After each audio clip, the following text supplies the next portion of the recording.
Karena itu, Allah Ta'ala berfirman, demikianlah kami memberi balasan kepada mereka karena kekafiran mereka. Dan kami tidak menjatuhkan azab melainkan hanya kepada orang-orang yang sangat kafir. Mujahid berkata, dia tidak menyiksa kecuali mereka yang benar-benar kafir. Ibnu Abi Hatim meriwayatkan dari Ibnu Hairah, yaitu salah seorang sahabat Ali, dia berkata, balasan atas kemaksiatan ialah penyepelean ibadah, sempitnya penghidupan, dan sulitnya mengecap kelezatan. Artinya, tidaklah seseorang menemukan kelezatan barang halal melainkan diserobot orang lain. Dan kami jadikan antara mereka dan negeri-negeri yang kami limpahkan berkah kepadanya, beberapa negeri yang terang dan kami tetapkan antara negeri-negeri itu jarak perjalanan. Berjalanlah kamu di negeri-negeri itu pada malam dan siang hari dengan aman. Ayat 18. Mereka berkata, ya Tuhan kami, jauhkanlah jarak perjalanan kami. Dan mereka menganiaya diri mereka sendiri. Maka kami jadikan mereka buah bibir serta kami hancurkan mereka sehancur-hancurnya. Sesungguhnya pada yang demikian itu benar-benar terdapat tanda-tanda kekuasaan Allah bagi setiap orang yang bersabar lagi bersyukur. Ayat 19. Allah Ta'ala menceritakan kenikmatan dan kesenangan hidup yang mereka nikmati, tempat-tempat yang aman, negeri-negeri yang berbatasan dan berdekatan, di samping banyaknya pepohonan, tanaman palawija, dan buah-buahan sehingga jika ada yang bepergian tidak perlu membawa bekal dan air, karena dimanapun dia singgah, dia akan mendapatkan air dan buah-buahan. Dia dapat tidur siang di negeri yang satu dan bermalam di negeri yang lain sesuai dengan kadar perjalanan yang mereka butuhkan. Karena itu, Allah Ta'ala berfirman, dan kami jadikan antara mereka dan negeri-negeri yang kami limpahkan berkah kepadanya. Yakni, mereka pergi dari Yaman ke Syam dengan melintasi beberapa negeri yang bertautan. Ada pula yang menyebut negeri ini sebagai Syana, ibu kota Yaman sekarang. Beberapa negeri yang terang, yakni jelas. Mereka dapat tidur siang di negeri yang satu, lalu bermalam di negeri yang lain. Karena itu, Allah berfirman, dan kami tetapkan antara negeri-negeri itu jarak perjalanan. Yakni, kami ciptakan negeri-negeri itu sedemikian rupa sehingga sesuai dengan jarak perjalanan yang dibutuhkan oleh para pelancong. Berjalanlah kamu di negeri-negeri itu pada malam dan siang hari dengan aman. Yakni, dia senantiasa menjamin keamanan mereka. Mereka berkata, ya Tuhan kami, jauhkanlah jarak perjalanan kami. Dan mereka menganiaya diri mereka sendiri. Inilah ungkapan kecongkakan mereka atas nikmat Allah. Mereka menginginkan bentangan Sahara dan padang pasir yang luas sehingga jarak tempuhnya memerlukan perbekalan dan binatang kendaraan, serta harus menempuh tempat-tempat rawan dan angker. Hal ini sebagaimana firman Allah, dan Allah telah membuat satu perumpamaan dengan sebuah negeri yang dahulunya aman lagi tenteram, rezeki datang kepadanya dengan melimpah ruah dari segenap tempat, namun penduduknya mengingkari nikmat Allah. Karena itu, Allah merasakan kepada mereka pakaian kelaparan dan ketakutan disebabkan apa yang selalu mereka perbuat. Surat An-Nahl, ayat 112. Sedangkan kaum Sabah berkata, ya Tuhan kami, jauhkanlah jarak perjalanan kami. Oleh karena itu, maka kami jadikan mereka buah bibir serta kami hancurkan mereka sehancur-hancurnya. Yakni, kami menjadikan mereka sebagai buah bibir dan topik obrolan malam ihwal bagaimana Allah memperdaya mereka dan mencerai-beraikan integritas mereka, setelah sebelumnya bersatu, berkasih sayang, dan berada dalam kehidupan yang menyenangkan. Pada akhirnya mereka berpencar ke berbagai negeri sehingga mereka menjadi objek perumpamaan. Karena itu, orang Arab menyatakan kepada kaum yang berpencar seperti itu dengan, mereka berpencar seperti kaum Sabah. Demikianlah, kaum Sabah menjadi terpencar. Di antara mereka ada yang pergi ke Oman. Sementara, Ghassan pergi ke Bus adapun Aus dan Hazraj pergi ke Yatsrib yang ditumbuhi pohon kurma. Sebagian mereka menuju lembah Mur. Bani Utsman, bagian dari kedua kabilah itu, berkata, inilah tempat yang cocok. Kita tidak perlu mencari tempat lain. Lalu mereka bermukim di sana. Karena itu, mereka menamai daerah tersebut dengan Huza'ah, sebab mereka memisahkan diri dari teman-temannya, Aus dan Khazraj. Maka kaum Aus dan Khazraj menetap hingga akhirnya tinggal di Madinah. Kemudian kabilah-kabilah yang lainnya menetap di daerah yang ditujunya. Setelah itu, Allah mengirimkan banjir yang meruntuhkan bendungan. Sehubungan dengan kasus tersebut, maka Allah menurunkan ayat-ayat di atas. Al-Asya, yaitu Asya Bani Qais bin Salabah yang nama aslinya Maimun bin Qais berkata, di dalamnya ada teladan dan tujuan bagi yang sadar. Renungkanlah banjir besar.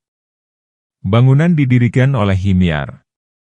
Saat air tiba, ia pun tidak tergenang. Mengairi tanaman dan memeliharanya. Air melimpah terbagi secara merata. Akhirnya, tangan tak kuasa menimba. Untuk meminumi bayi yang disapi. Firman Allah Ta'ala, sesungguhnya pada yang demikian itu benar-benar terdapat tanda-tanda kekuasaan Allah bagi setiap orang yang bersabar lagi bersyukur. Sesungguhnya dalam peristiwa penimpaan azab dan nestapa kepada kaum Sabah, dan pergantian nikmat dan kesehatan menjadi siksa lantaran mereka melakukan kekafiran dan dosa benar-benar terdapat pelajaran dan dalil bagi setiap hamba yang banyak bersabar dalam menghadapi berbagai bentuk musibah dan bagi hamba yang banyak bersyukur atas nikmat. Dalam Syahihain terdapat hadis yang diriwayatkan dari Abu Hurairah secara marfu, artinya hadis ini langsung disandarkan kepada Nabi. Alangkah mengagumkan keberadaan seorang mukmin itu. Tidaklah Allah menetapkan suatu qada baginya melainkan penetapan itu mengandung kebaikan baginya.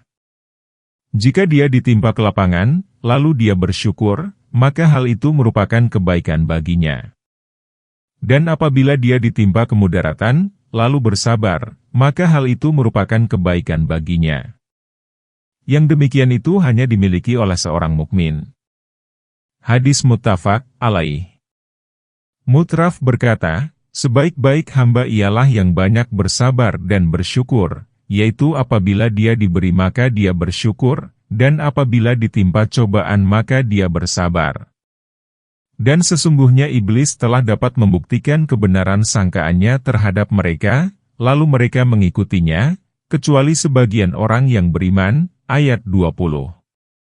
Dan tidak adalah alasan iblis terhadap mereka, melainkan hanyalah agar kami dapat membedakan siapa yang beriman kepada adanya kehidupan akhirat dari siapa yang ragu-ragu tentang itu. Dan Tuhanmu Maha memelihara segala sesuatu, ayat 21. Setelah Allah Ta'ala menceritakan kisah Sabah, dan perilaku mereka yang memperturutkan hawa nafsu dan setan, kemudian dia menceritakan mereka dan orang-orang yang seperti mereka, yaitu manusia yang mengikuti iblis dan hawa nafsu, menyalahi petunjuk dan hidayah. Maka Allah Ta'ala berfirman, dan sesungguhnya iblis telah dapat membuktikan kebenaran sangkaannya terhadap mereka. Penggalan ini sebagaimana firman Allah Ta'ala, terangkanlah kepadaku, inikah orangnya yang engkau muliakan atas diriku? Sesungguhnya jika engkau memberi tangguh kepadaku sampai hari kiamat, niscaya benar-benar akan aku sesatkan keturunannya, kecuali sebagian kecil. Surat Al-Isra, ayat 62. Kemudian iblis berkata, kemudian aku akan mendatangi mereka dari muka dan dari belakang mereka, dari kanan dan kiri mereka. Dan engkau tidak akan mendapati kebanyakan mereka bersyukur. Surat Al-A'raf, ayat 17. Firman Allah Ta'ala, dan tidak adalah alasan iblis terhadap mereka. Sultan berarti alasan. Hasan Basri berkata, demi Allah, tidaklah iblis memukul mereka dengan tongkat dan tidak pula memaksa mereka untuk melakukan sesuatu serta tidaklah iblis melakukan sesuatu melainkan sebagai tipuan dan angan-angan yang disodorkan kepada mereka, lalu mereka menanggapinya. Firman Allah Ta'ala, melainkan hanyalah agar kami dapat membedakan siapa yang beriman kepada adanya kehidupan akhirat dan siapa yang ragu-ragu tentang itu. Sesungguhnya kami mengirimkan iblis kepada mereka agar tampaklah siapa yang beriman kepada akhirat, kejadiannya, hisab, dan pembalasan, lalu dia memperbaiki penghambaannya kepada Allah Azza wa Jalla, Allah yang maha mulia dan maha besar, di dunia, dan siapa yang meragukan hal itu. Dan Tuhanmu maha memelihara atas segala sesuatu. Walaupun dia telah memeliharanya, ada saja orang yang sesat, tapi ada juga yang selamat. Katakanlah, serulah mereka yang kamu anggap Tuhan selain Allah.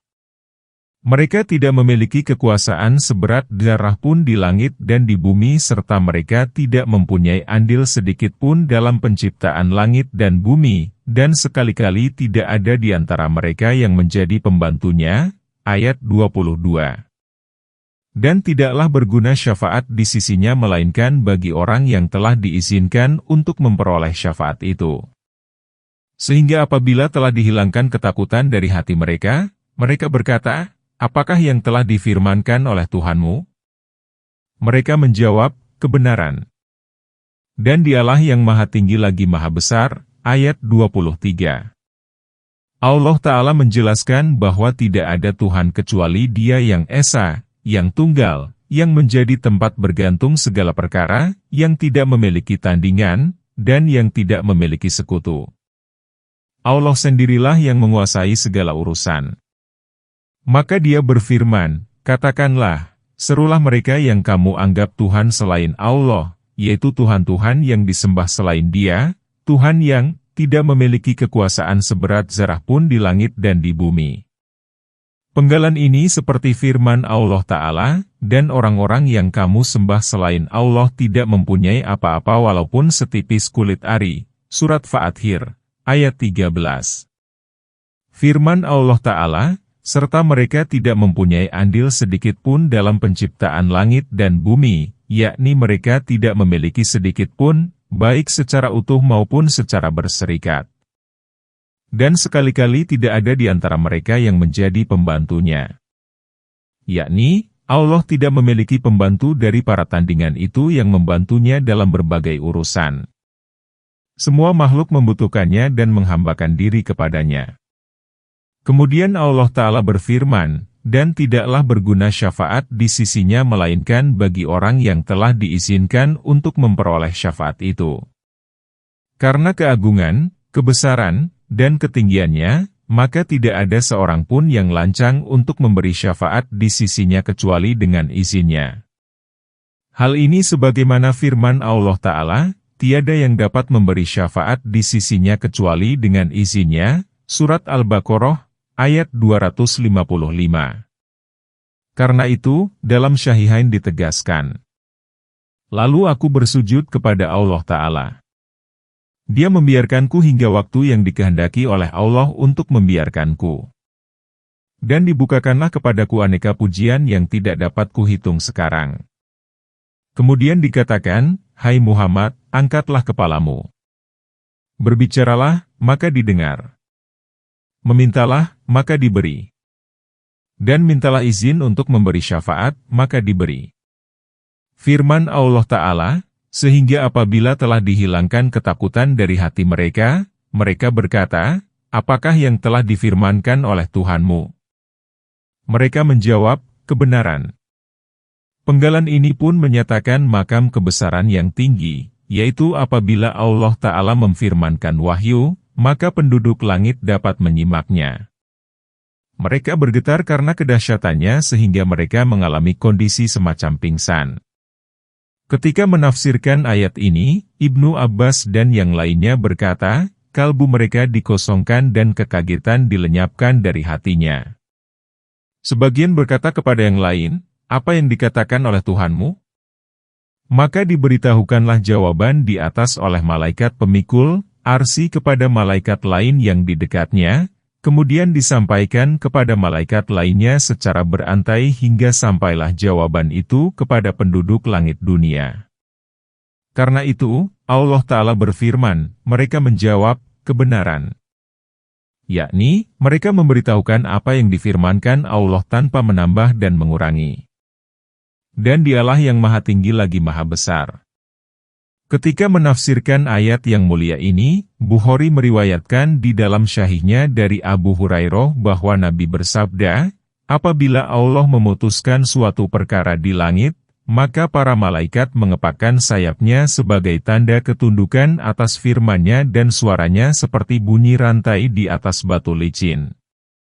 Setelah kekagetan dihilangkan dari hati mereka, mereka berkata, apa yang telah difirmankan oleh Tuhanmu? Mereka menjawab, yang difirmankan oleh Dia adalah kebenaran. Dia Maha Tinggi lagi Maha Agung. Lalu jawaban itu didengar oleh penguping dan didengar pula oleh penguping lain secara berantai. Sufyan menerangkan dengan tangannya, memiringkannya, lalu membeberkan telapaknya secara bertahap dan berurutan sehingga jawaban itu terdengar, kemudian disampaikan kepada orang yang di bawahnya, lalu disampaikan kepada orang yang di bawahnya lagi, sehingga sampailah di mulut tukang sihir atau dukun. Terkadang si penguping disambar meteor sebelum dia sempat menyampaikan kepada penguping berikutnya dan terkadang dia sudah menyampaikannya, lalu disambar meteor. Kemudian berita itu ditambahi 100 kebohongan. Lalu dikatakan, bukankah dia telah mengatakan kepada kami pada hari anu dan anu tentang anu dan anu? Lalu manusia membenarkan kalimat yang didengar dari langit itu, hadis Bukhari. Hadis ini hanya diriwayatkan oleh Bukhari, tanpa Muslim. Juga telah diriwayatkan oleh Abu Daud, Tirmidzi, dan Ibnu Majah dari hadis Sufyan bin Uyainah. Wallahu alam. Katakanlah, siapakah yang memberi rezeki kepadamu dari langit dan dari bumi? Katakanlah, Allah. Dan sesungguhnya kami atau kamu, pasti berada dalam kebenaran atau dalam kesesatan yang nyata. Ayat 24. Katakanlah, kamu tidak akan ditanya tentang dosa yang kami perbuat dan kami tidak akan ditanya tentang apa yang kamu perbuat. Ayat 25. Katakanlah, Tuhan kita akan mengumpulkan kita semua, kemudian Dia memberi keputusan antara kita dengan benar. Dialah yang Maha Pemberi keputusan lagi Maha Mengetahui, ayat 26. Katakanlah, perlihatkanlah kepadaku sembahan-sembahan yang kamu hubungkan dengan Dia sebagai sekutu-sekutu. Sekali-kali tidak mungkin. Namun, Dialah Allah yang Maha Perkasa lagi Maha Bijaksana, ayat 27. Allah Ta'ala menerangkan bahwa Dialah sendiri yang menciptakan, memberi rezeki, dan yang dipertuhan. Sebagaimana mereka telah mengakui bahwa tidak ada yang menurunkan rezeki kepada mereka dari langit dan bumi kecuali Allah, demikian pula mereka mengetahui bahwa tidak ada Tuhan kecuali Dia yang Maha Esa, tiada sekutu baginya. Yakni, tidak ada yang disembah kecuali Dia. Firman Allah, dan sesungguhnya kami atau kamu, pasti berada dalam kebenaran atau dalam kesesatan yang nyata. Yakni, salah satu dari kedua kelompok itu menyalahkan dan yang lain membenarkan. Hal demikian pasti terjadi. Kami telah menegakkan argumentasi yang menunjukkan kepada keesaan dan menunjukkan salahnya kemusyrikan kepada Allah yang kamu lakukan. Firman Allah Ta'ala, katakanlah, kamu tidak akan ditanya tentang dosa yang kami perbuat dan kami tidak akan ditanya tentang apa yang kamu perbuat. Kamu bukan golongan kami dan kami pun bukan golongan kamu. Kami menyeru kamu kepada Allah Ta'ala dan menyuruh untuk mengesahkannya dan memurnikan penghambaan kepadanya. Jika kamu memenuhi, maka kamu termasuk golongan kami dan kami pun termasuk golongan kamu. Jika kamu mendustakan, maka kami berlepas diri darimu dan kamu pun berlepas diri dari kami. Hal ini sebagaimana firman Allah Ta'ala, bagi kamu agamamu dan bagiku agamaku. Firman Allah Ta'ala, katakanlah, Tuhan kita akan mengumpulkan kita semua, pada hari kiamat. Dia mengumpulkan semua makhluk di atas satu pelataran, kemudian Dia memberi keputusan antara kita dengan benar. Dia menetapkan keputusan di antara kita dengan adil, lalu setiap individu dibalas sesuai dengan amalnya. Jika amalnya baik, maka dibalas dengan kebaikan. Dan jika amalnya buruk, maka dibalas dengan keburukan. Dialah yang Maha Pemberi keputusan lagi Maha Mengetahui. Dia pemberi keputusan yang maha adil dan yang maha mengetahui hakikat aneka persoalan. Firman Allah Ta'ala, katakanlah, perlihatkanlah kepadaku sembahan-sembahan yang kamu hubungkan dengan Dia sebagai sekutu-sekutu. Di manakah Tuhan-Tuhan yang dahulu kamu jadikan sebagai tandingan dan yang telah kamu jadikan sebagai rival? Sekali-kali tidak mungkin. Dia tidak memiliki sekutu dan tandingan. Namun, Dialah Allah, yang tunggal dan yang satu, yang tidak ada sekutu baginya, yang maha perkasa lagi maha bijaksana. Dia memiliki keperkasaan yang menunjukkan segala perkara dan mengalahkannya. Dia maha bijaksana dalam segala perbuatan, perkataan, syariat, dan takdirnya. Maha suci, maha tinggi, dan maha bersih Allah dari apa yang dikatakan oleh mereka dengan sebersih-bersihnya. Dan kami tidak mengutus kamu melainkan kepada umat manusia seluruhnya sebagai pembawa berita gembira dan sebagai pemberi peringatan. Namun, kebanyakan manusia tidak mengetahui. Ayat 28. Dan mereka berkata, kapankah janji ini, jika kamu merupakan orang-orang yang benar? Ayat 29. Katakanlah, bagimu ada hari yang telah dijanjikan yang tiada dapat kamu minta mundur darinya barang sesaat pun dan tidak pula kamu dapat meminta diajukan. Ayat 30. Allah Ta'ala berfirman kepada hamba dan Rasul-Nya, Muhammad, dan kami tidak mengutus kamu melainkan kepada umat manusia seluruhnya sebagai pembawa berita gembira dan sebagai pemberi peringatan. Yakni, diutus kepada semua makhluk yang mukallaf, artinya orang yang telah mendapat kewajiban Allah, baik untuk dikerjakan ataupun ditinggalkan, baik dalam tinjaukan fi jinayah ataupun selain fi jinayah. Hal ini sebagaimana firman Allah Ta'ala, katakanlah, hai manusia, sesungguhnya aku adalah utusan Allah bagi kamu semua, Surat Al-A'raf, ayat 158. Firman Allah Ta'ala, sebagai pembawa berita gembira dan pemberi peringatan, yakni menggembirakan dengan surga kepada orang yang menaatimu dan memperingatkan dengan neraka kepada orang yang mendurhakaimu. Namun, kebanyakan manusia tidak mengetahui.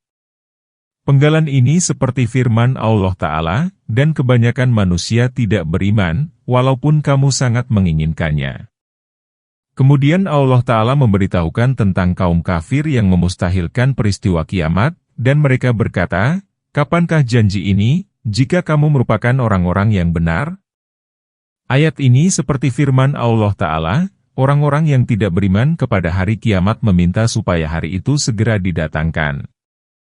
Dan orang-orang yang beriman merasa takut kepadanya dan mereka yakin bahwa kiamat itu adalah benar. Surat As-Suara, ayat 18. Kemudian Allah Ta'ala berfirman, katakanlah, bagimu ada hari yang telah dijanjikan yang tiada dapat kamu meminta mundur darinya barang sesaat pun dan tidak pula kamu dapat meminta diajukan. Yakni, kamu memiliki hari yang dijanjikan yang ditangguhkan lagi ditentukan waktunya. Hari yang dijanjikan itu tidak dapat diakhirkan dan tidak pula dapat diajukan.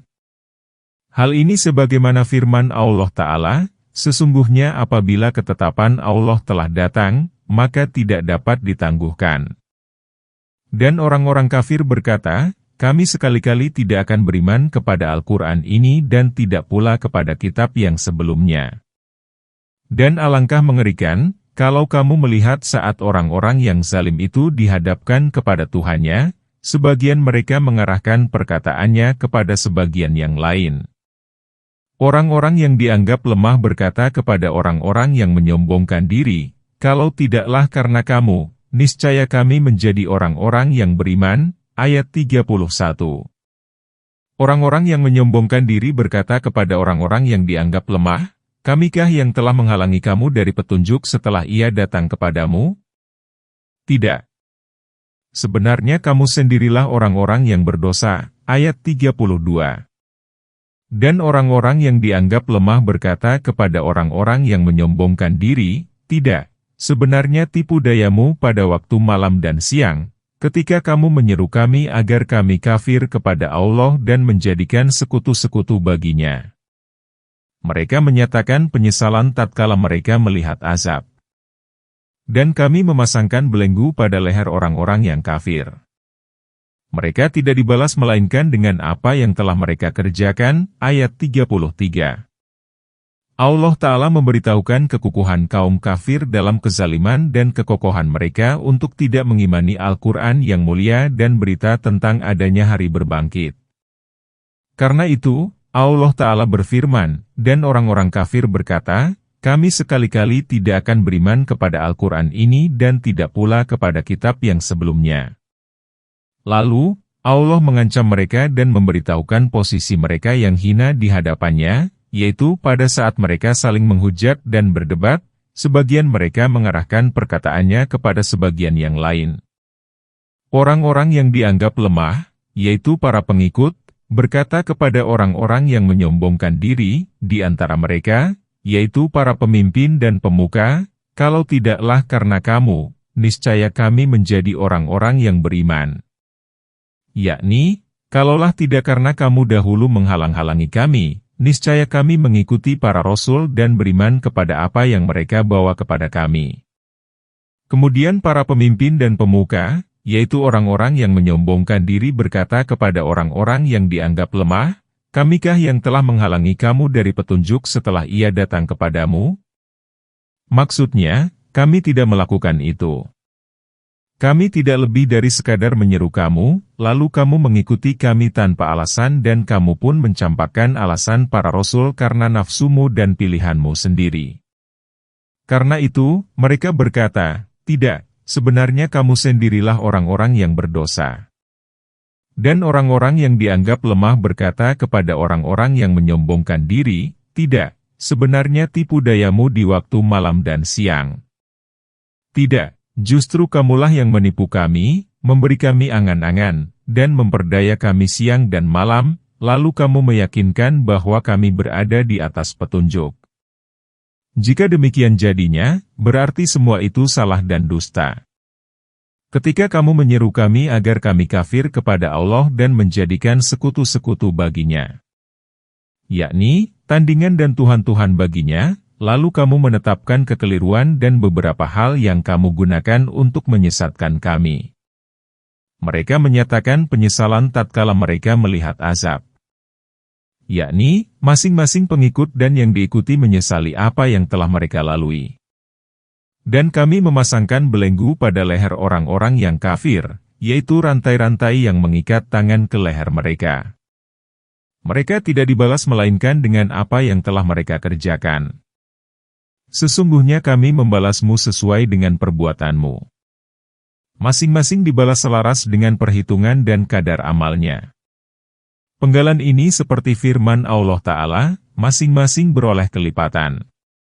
Namun, kamu tidak mengetahui, Surat Al-A'raf, ayat 38. Ibnu Abi Hatim meriwayatkan dari Abu Hurairah dia berkata bahwa Rasulullah bersabda, tatkala para penghuni jahanam digiring ke dalam jahanam, mereka disambut dengan luapan nyalanya. Kemudian nyalanya itu menjilat sekali, lalu setiap daging yang ada berjatuhan ke tumit kakinya. Dan kami tidak mengutus kepada suatu negeri seorang pemberi peringatan melainkan orang-orang yang hidup mewah di negeri itu berkata, sesungguhnya kami mengingkari apa yang kamu diutus untuk menyampaikannya. Ayat 34. Dan mereka berkata, kami lebih banyak mempunyai harta dan anak-anak daripada kamu dan kami sekali-kali tidak akan diazab. Ayat 35. Katakanlah, sesungguhnya Tuhanku melapangkan rezeki kepada siapa yang dikehendakinya dan menyempitkannya. Namun, kebanyakan manusia tidak mengetahui. Ayat 36. Dan sekali-kali bukanlah harta dan anak-anakmu yang mendekatkan kamu kepada kami dengan sedekat-dekatnya, kecuali orang-orang yang beriman dan mengerjakan amal soleh. Mereka itulah yang memperoleh balasan yang berlipat ganda disebabkan apa yang telah mereka kerjakan. Dan mereka aman sentosa di tempat-tempat yang tinggi. Ayat 37. Dan orang-orang yang berusaha untuk menentang ayat-ayat kami dengan anggapan dapat melepaskan diri dari azab kami, mereka itu dimasukkan ke dalam azab. Ayat 38. Katakanlah, sesungguhnya Tuhanku melapangkan rezeki bagi siapa yang dikehendakinya di antara hamba-hambanya dan menyempitkan baginya. Dan barang apa saja yang kamu nafkahkan, maka Allah akan menggantinya. Dialah pemberi rezeki yang sebaik-baiknya, ayat 39. Allah Ta'ala menghibur Nabi dan Rasul-Nya, Muhammad, bahwasanya pendustaan orang-orang yang hidup mewah di antara kaummu terhadapmu itu dialami pula oleh setiap nabi sebelum kamu. Tidak ada seorang nabi pun melainkan dia didustakan oleh orang-orang yang hidup mewah dan diikuti oleh kaum du'afa. Hal ini sebagaimana ucapan Nuh, apakah kami akan beriman kepadamu, padahal yang mengikutimu adalah orang-orang yang hina. Surat Asy-Syu'ara, ayat 111. Yakni, kami tidak akan beriman dan mengikuti Nuh. Ibnu Abi Hatim meriwayatkan dari Abu Razin, dia berkata, ada dua orang yang berserikat. Yang seorang pergi ke daerah pesisir dan seorang lagi tetap tinggal. Ketika Nabi diutus, yang seorang menulis surat kepada temannya dan menanyakan tentang apa yang Muhammad lakukan. Temannya membalas bahwa dia tidak diikuti oleh seorang Quraisy pun. Dia hanya diikuti oleh orang-orang yang hina dan miskin. Kemudian Abu Razin berkata, si pengirim surat meninggalkan dagangannya guna menemui temannya. Dia meminta agar temannya itu menunjukkan jalan untuk menemui Rasulullah. Abu Razin berkata, orang ini pernah membaca beberapa kitab. Akhirnya, dia menemui Nabi. Dia bertanya, apa yang engkau serukan? Nabi menjawab, aku menyeru kepada Anu dan Anu. Dia berkata, aku bersaksi bahwa engkau adalah Rasul Allah. Nabi bersabda, bagaimana kamu mengetahui hal itu? Dia berkata, sesungguhnya tidaklah diutus seorang Nabi melainkan dia diikuti oleh manusia-manusia yang rendah dan miskin. Abu Razin berkata, maka diturunkanlah ayat, dan kami tidak mengutus kepada suatu negeri seorang pemberi peringatan melainkan orang-orang yang hidup mewah di negeri itu berkata, sesungguhnya kami mengingkari apa yang kamu diutus untuk menyampaikannya. Abu Razin berkata, kemudian Nabi mengirimkan utusan kepadanya guna mengatakan bahwa, sesungguhnya Allah Azza wa Jalla, Allah yang Maha Mulia dan Maha Besar, telah menurunkan ayat yang membenarkan ucapanmu. Allah Ta'ala memberitahukan orang-orang yang hidup mewah lagi mendustakan, dan mereka berkata, kami lebih banyak mempunyai harta dan anak-anak daripada kamu dan kami sekali-kali tidak akan diazab. Mereka sombong karena memiliki banyak harta dan anak. Mereka berkeyakinan bahwa hal itu merupakan indikator kasih sayang Allah dan perhatiannya kepada mereka, bahwa tidak mungkin Allah memberi mereka harta di dunia, lalu di akhirat menyiksanya.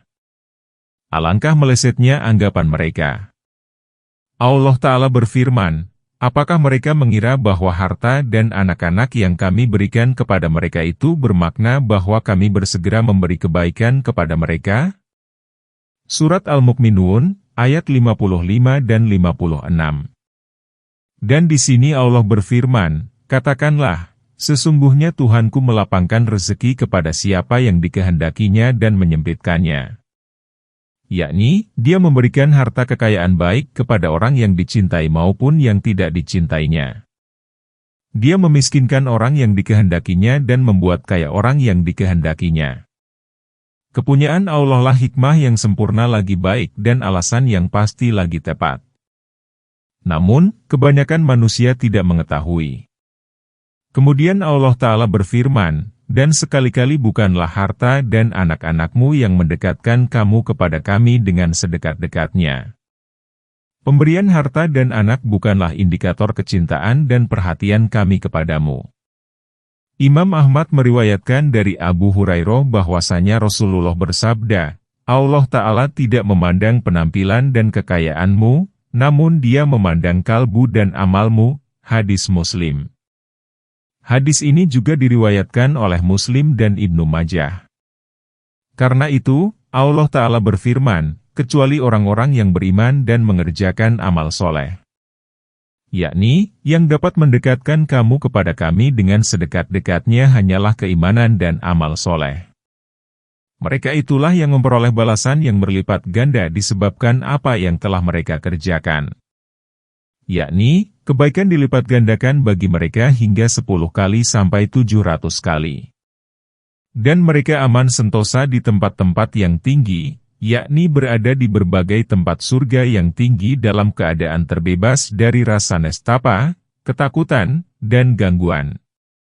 Dan orang-orang yang berusaha untuk menentang ayat-ayat kami dengan anggapan dapat melepaskan diri dari azab kami, yakni mereka yang berupaya untuk menghalang-halangi orang lain dari jalan Allah, mengikuti para rasul, dan membenarkan ayat-ayatnya, mereka itu dimasukkan ke dalam azab.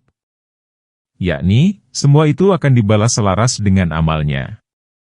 Firman Allah Ta'ala, katakanlah, sesungguhnya Tuhanku melapangkan rezeki bagi siapa yang dikehendakinya di antara hamba-hambanya dan menyempitkan baginya, sesuai dengan hikmah yang terkandung dalam tindakannya itu. Dia melapangkan orang ini dan menyempitkan yang itu. Hikmahnya hanya diketahui olehnya. Sebagaimana di dunia mereka bervariasi, demikian pula di akhirat. Yang ini berada di kamar-kamar pada derajat yang tinggi, sedang yang lain berada dalam lembah-lembah di dasar neraka.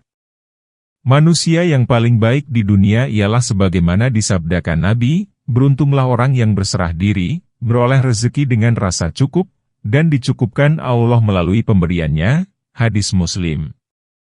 Firman Allah Ta'ala, dan barang apa saja yang kamu nafkahkan, maka Allah akan menggantinya. Yakni, apapun yang kamu infakkan asal sesuai dengan perintahnya dan dibolehkannya, maka dia akan memberimu pengganti di dunia, dan di akhirat dia pun memperoleh balasan dan pahala. Dalam sebuah hadis dikatakan, ada 2 malaikat datang pagi-pagi setiap hari. Yang satu berkata, "Ya Allah, berikanlah kebinasaan kepada si kikir." Yang lain berkata, "Ya Allah, berikanlah pengganti kepada orang yang berinfak." Sufyan Ats-Tsauri meriwayatkan dari Mujahid, dia berkata, "Jangan sekali-kali kamu menafsirkan ayat, dan barang apa saja yang kamu nafkahkan, maka Allah akan menggantinya. Dialah pemberi rezeki yang sebaik-baiknya, dengan jika kamu memiliki makanan hanya sekadar untuk menyambung hidup, maka berikanlah kepada orang lain, karena akan diganti." Dan pada hari Allah mengumpulkan mereka semuanya kemudian Allah berfirman kepada para malaikat, "Apakah mereka ini dahulu menyembah kamu?" Ayat 40. Malaikat-malaikat itu menjawab, "Maha suci Engkau.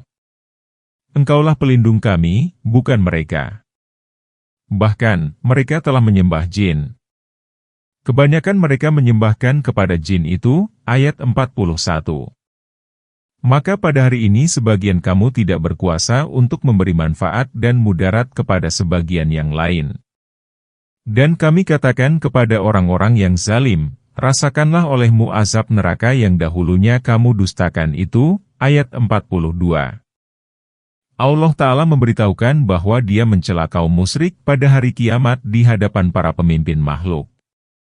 Allah bertanya kepada malaikat yang dahulu disembah oleh kaum musyrik sebagai sosok yang dapat mendekatkan kepada Allah dengan sedekat-dekatnya, apakah mereka ini dahulu menyembah kamu? Apakah kamu menyuruh mereka menyembahmu? Hal ini sebagaimana firman Allah, apakah kamu yang menyesatkan hamba-hambaku itu, atau mereka sendiri yang sesat dari jalan itu? Surat Al-Furqan, ayat 17. Malaikat-malaikat itu menjawab, "Maha suci Engkau. Maha bersih dan maha suci Engkau dari memiliki Tuhan lain. Engkaulah pelindung kami, bukan mereka. Aku berlepas diri dari mereka, dan kami adalah hamba-Mu." Bahkan mereka telah menyembah jin, yaitu setan-setan, karena setanlah yang telah menyesatkan mereka dan menjadikan penyembahan kepada berhala sebagai perkara yang indah. Kebanyakan mereka menyembahkan kepada jin itu. Yakni, para malaikat membersihkan diri mereka dari para penyembahnya tanpa alasan yang hak. Allah Ta'ala berfirman, "Maka pada hari ini sebagian kamu tidak berkuasa untuk memberi manfaat dan keburukan kepada sebagian yang lain." Yakni, tidaklah bermanfaat bagimu apa yang dahulu kamu harapkan bermanfaat, lalu kamu menyimpan penghambaan-Mu kepada malaikat untuk menghadapi hari ini. Dan kami katakan kepada orang-orang yang zalim, atas diri mereka sendiri melalui penghambaan kepada selain Allah, rasakanlah olehmu azab neraka yang dahulunya kamu dustakan itu. Yakni, inilah balasan dari penghambaan kepada selain Allah dan mendustakan azab serta pertemuan dengannya. Dan apabila dibacakan kepada mereka ayat-ayat kami yang jelas, mereka berkata, orang ini tidak lain hanyalah seorang laki-laki yang ingin menghalangi kamu dari apa yang disembah oleh bapak-bapakmu. Dan mereka berkata, ini tidak lain hanyalah kebohongan yang diada-adakan saja. Dan orang-orang kafir berkata terhadap kebenaran tatkala kebenaran itu datang kepada mereka, ini tidak lain hanyalah sihir yang nyata. Ayat 43. Dan kami tidak pernah memberikan kepada mereka kitab-kitab yang mereka baca dan sekali-kali tidak pernah mengutus kepada mereka sebelum kamu seorang pemberi peringatan. Ayat 44. Dan orang-orang yang sebelum mereka telah mendustakan sedang orang-orang kafir Mekah itu belum sampai menerima 1/10 dari apa yang telah kami berikan kepada orang-orang terdahulu itu lalu mereka mendustakan Rasul-Rasulku. Maka, alangkah hebatnya akibat kemurkaanku. Ayat 45. Allah Ta'ala memberitahukan keberhakan kaum kafir atas azab saat mereka mendengar ayat-ayat Allah dari lisan Rasulullah. Mereka berkata, orang ini tidak lain hanyalah seorang laki-laki yang ingin menghalangi kamu dari apa yang disembah oleh bapak-bapakmu. Yang mereka maksud adalah bahwa agama nenek moyang merekalah yang benar, sedangkan agama Muhammad salah. Semoga laknat Allah ditimpakan atas mereka dan atas nenek moyang mereka yang kafir. Dan mereka berkata, Al-Quran ini tidak lain hanyalah kebohongan yang diada-adakan saja. Dan orang-orang kafir berkata terhadap kebenaran tatkala kebenaran itu datang kepada mereka, ini tidak lain hanyalah sihir yang nyata. Mereka menyifati Al-Quran sebagai sihir yang nyata. Dan kami tidak pernah memberikan kepada mereka kitab-kitab yang mereka baca dan sekali-kali tidak pernah mengutus kepada mereka sebelum kamu seorang pemberi peringatan. Allah tidak menurunkan kepada bangsa Arab sebuah kitab sebelum Al-Quran dan Dia tidak mengutus kepada mereka seorang nabi sebelum Muhammad. Mereka sangat berhasrat ada nabi yang diutus dari kalangan mereka. Akan tetapi, tatkala Allah mengutus nabi kepada mereka, mereka malah mendustakannya. Kemudian Allah Ta'ala berfirman, dan orang-orang yang sebelum mereka, dari berbagai umat, telah mendustakan sedang orang-orang kafir Mekah itu belum sampai menerima 1/10 dari apa yang telah kami berikan kepada orang-orang terdahulu itu, berupa kekuatan duniawi. Lalu mereka mengingkari ayat-ayat Allah. Maka Dia menghancurkan mereka dan mengguncangkan negeri mereka. Karena itu, selanjutnya Allah berfirman, lalu mereka mendustakan Rasul-Rasulku. Maka alangkah hebatnya akibat kemurkaanku. Perhatikanlah dan ambillah pelajaran bagaimana hukuman, nestapa, dan pertolonganku untuk membela para Rasulku. Katakanlah, sesungguhnya aku hendak memperingatkan kepadamu suatu hal saja, yaitu supaya kamu menghadap Allah baik berdua maupun sendirian, kemudian kamu memikirkan bahwa tidak ada sedikit pun penyakit gila pada kawanmu itu. Dia tidak lain hanyalah pemberi peringatan bagi kamu sebelum datang azab yang keras. Ayat 46. Allah yang Maha Tinggi lagi Maha Suci berfirman, katakanlah, hai Muhammad, kepada orang-orang kafir yang menduga bahwa kamu gila, sesungguhnya aku hendak memperingatkan kepadamu suatu hal saja, yaitu supaya kamu berdiri karena Allah baik berdua maupun sendirian, kemudian kamu memikirkan bahwa tidak ada sedikit pun penyakit gila pada kawanmu itu. Yakni, berdirilah kamu di suatu tempat dengan ikhlas karena Allah Ta'ala tanpa disertai nafsu dan fanatisme, lalu saling bertanyalah di antara kamu, kemudian jawablah dengan jujur pertanyaan ini, apakah Muhammad itu orang gila? Kemudian jadilah kamu sebagai orang yang saling menasihati dengan kebenaran, yakni dengan mengakui bahwa Muhammad adalah orang berakal, sama sekali tidak gila. Dia tidak lain hanyalah pemberi peringatan bagi kamu sebelum datang azab yang keras. Katakanlah, upah apapun yang aku minta kepadamu, maka itu untuk kamu. Upahku hanya dari Allah. Dan Dia Maha mengetahui segala sesuatu, ayat 47. Katakanlah, sesungguhnya Tuhanku mewahyukan kebenaran. Dia Maha mengetahui segala yang gaib, ayat 48. Katakanlah, kebenaran telah datang dan yang salah itu tidak akan memulai dan tidak pula akan mengulangi, ayat 49. Katakanlah, jika aku sesat, maka sesungguhnya aku sesat atas kemudaratan diriku sendiri. Dan jika aku mendapat petunjuk, maka itu adalah disebabkan apa yang diwahyukan Tuhanku kepadaku. Sesungguhnya Dia Maha mendengar lagi Maha dekat, ayat 50.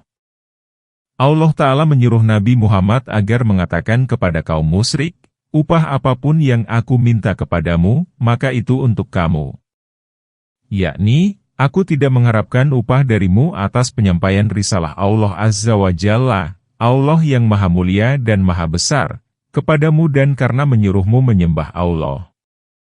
Upahku hanya dari Allah. Dan Dia Maha mengetahui segala sesuatu. Dia Maha mengetahui segala persoalan, termasuk agamanya yang aku sampaikan kepadamu dan amal yang kamu lakukan.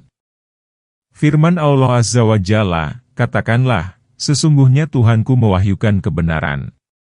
Dia Maha mengetahui segala yang gaib, adalah seperti firman Allah, yang mengutus Jibril dengan membawa perintahnya kepada siapa yang dikehendakinya di antara hamba-hambanya, Surat Al-Mu'min, ayat 15.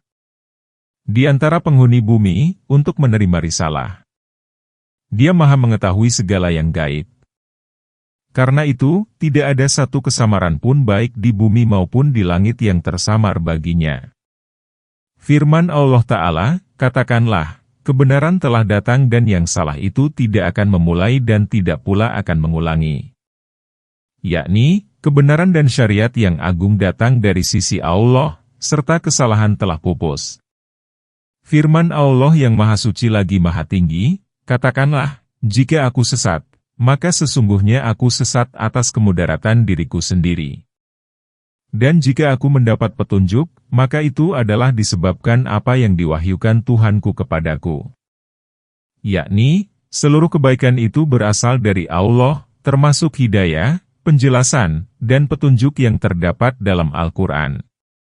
Barang siapa yang sesat, maka sesungguhnya dia sesat karena dari dirinya sendiri. Hal ini sebagaimana dikatakan oleh Ibnu Mas'ud dalam sebuah dialog, aku berpendapat mengenai hal itu berdasarkan nalarku. Jika pendapat itu benar, berarti dari Allah, dan jika salah berarti dari diriku dan dari setan. Allah dan Rasul-Nya terlepas dari kesalahan.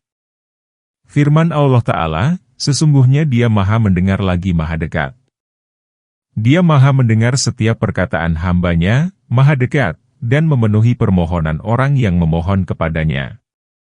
Dan jika kamu melihat ketika mereka terperanjat ketakutan, maka mereka tidak dapat melepaskan diri dan mereka ditangkap dari tempat yang dekat, ayat 51.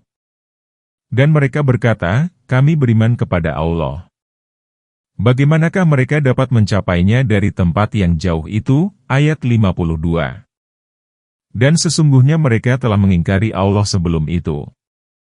Dan mereka menduga-duga tentang yang gaib dari tempat yang jauh, ayat 53. Dan dihalangi antara mereka dengan apa yang mereka ingini sebagaimana yang dilakukan terhadap orang-orang yang serupa dengan mereka pada masa dahulu. Sesungguhnya mereka dahulu dalam keraguan yang mendalam, ayat 54. Allah Ta'ala berfirman, dan jika kamu, hai Muhammad, melihat ketika mereka, yaitu orang-orang yang mendustakan hari kiamat, terperanjat ketakutan, maka mereka tidak dapat melepaskan diri, tidak ada tempat kabur, dan tempat berlindung.